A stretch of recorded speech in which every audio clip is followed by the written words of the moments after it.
So another year has come and gone, and a lot of us are in the same fucking place we were last year. What the fuck are you waiting on? We sleep 1/3 of our fucking lives, and we think we can take fucking days off. We think we have the right to sit back and give ourselves fucking options on which way we're gonna go in life. Am I gonna run today? Am I gonna work out today? Well, it's Christmas. It's New Year's. It's my birthday. Do you think time gives a fuck that it's Christmas, that it's New Year's, that it's your birthday? You're giving yourself too many fucking options. Let me tell you one thing. Time is running out. You keep on sitting around wondering what the fuck you want to do. You're just gonna run out of time. So make sure you do one thing. Stop following the fucking crowd. They may take time off, but you can't afford to. Stay hard.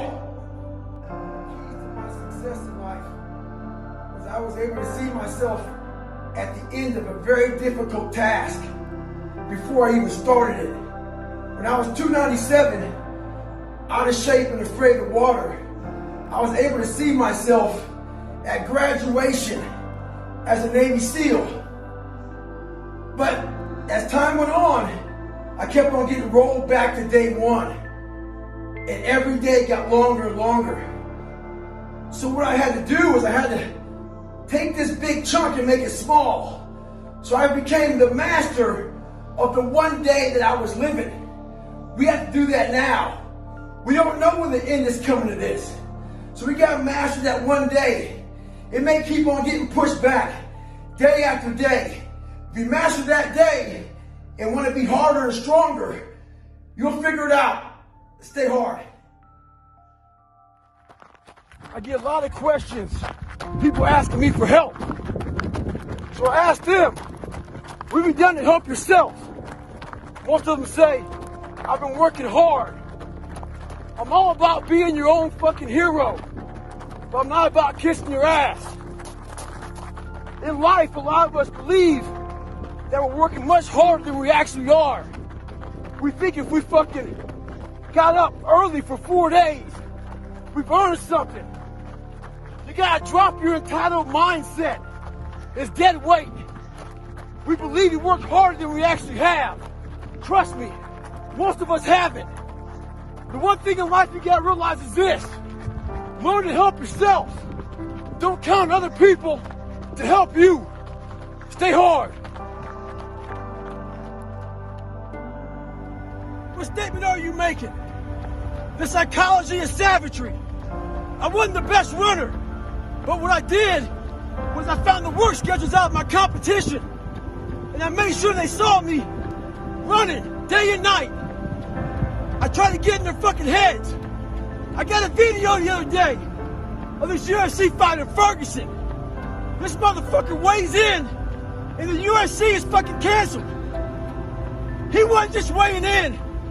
He was getting the fucking head of his components. What he did was this. He wanted you to remember his fucking hands and elbows slice you the fuck up. Remember this. Stay hard at all times. Savagery.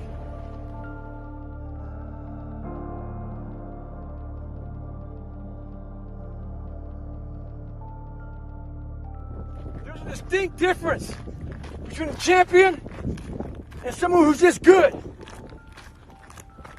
Let's use boxing, for instance. It's a 12-round championship bout. At the 11th round, they both go to the corners.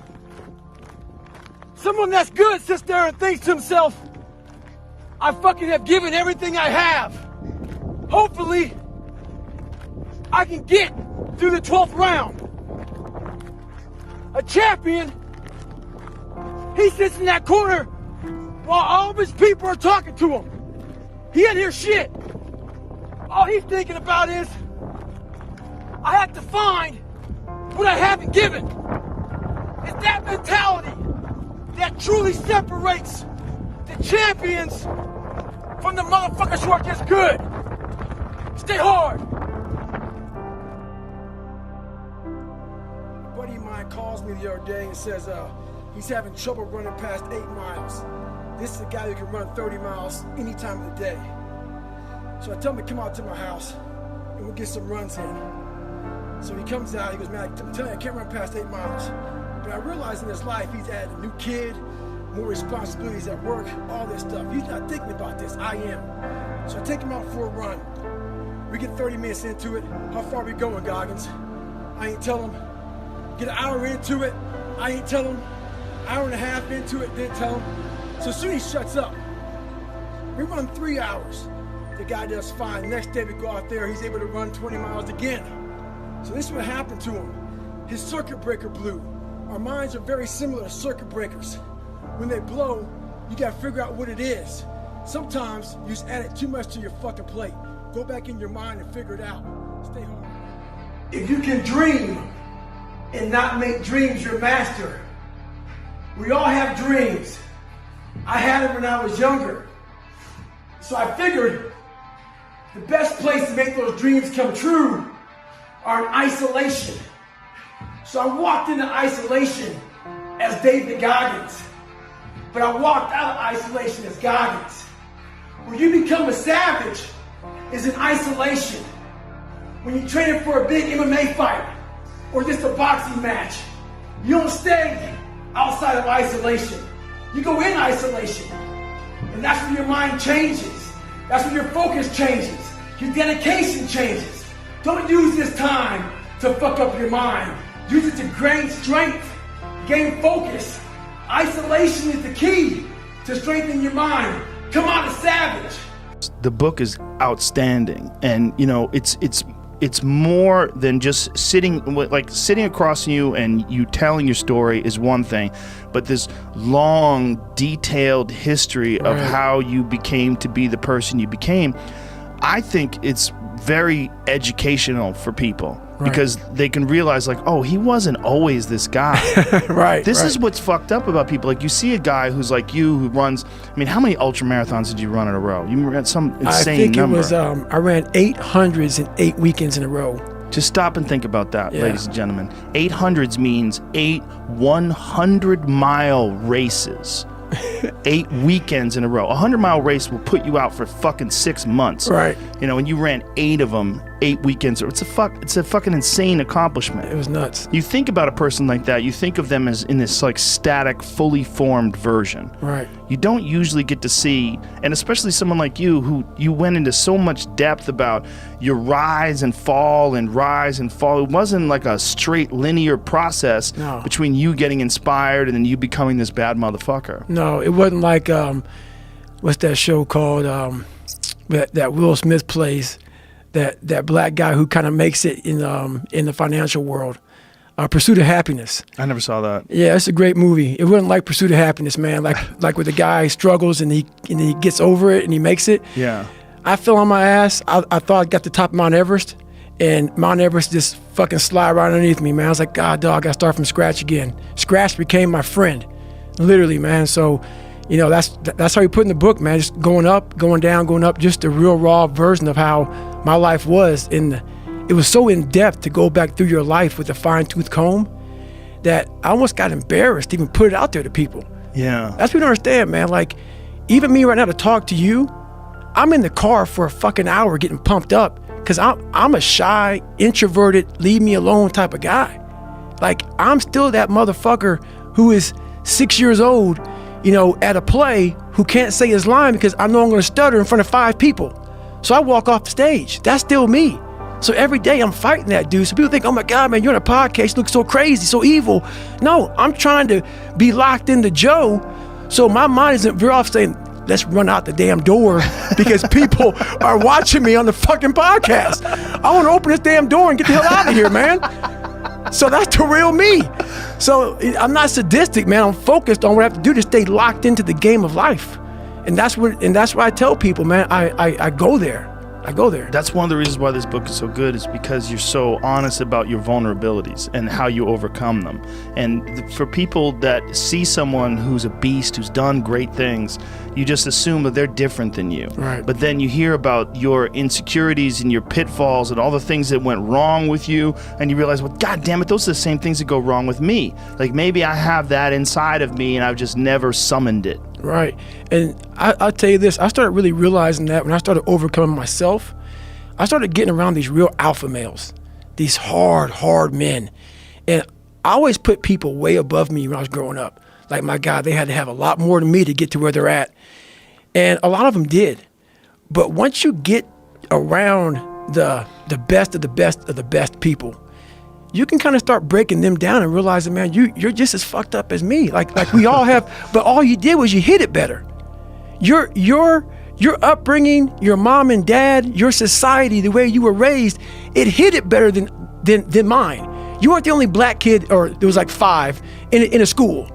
You know, I can't hide. Going through buds, I was the only black kid. You can't hide. But I started realizing, just because I look different than you, a lot of you motherfuckers can't hide either. So it started giving me courage through watching people that we all have a story. We all have a jacked up life in one way or another. Some of us don't have the guts to talk about it though.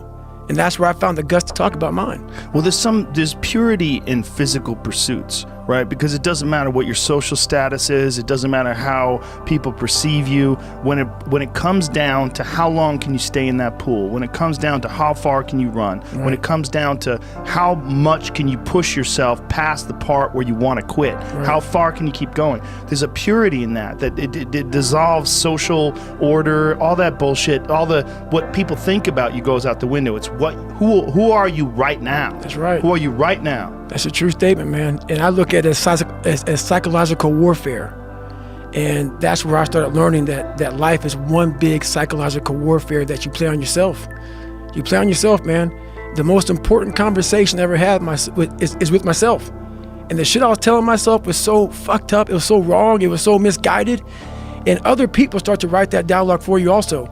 And it starts to be what you say to yourself every single day. And I started creating a whole nother warfare. A whole nother battle started becoming. I was like, oh, hang on a second, Goggins. You have these tools. You have these tools. Your life was basically the perfect grounds for training for where you need to go in your life. All the beatings, all the bullying, all the, you going through learning disabilities, all the struggles. It was the absolute perfect training ground for you to go to where you need to go.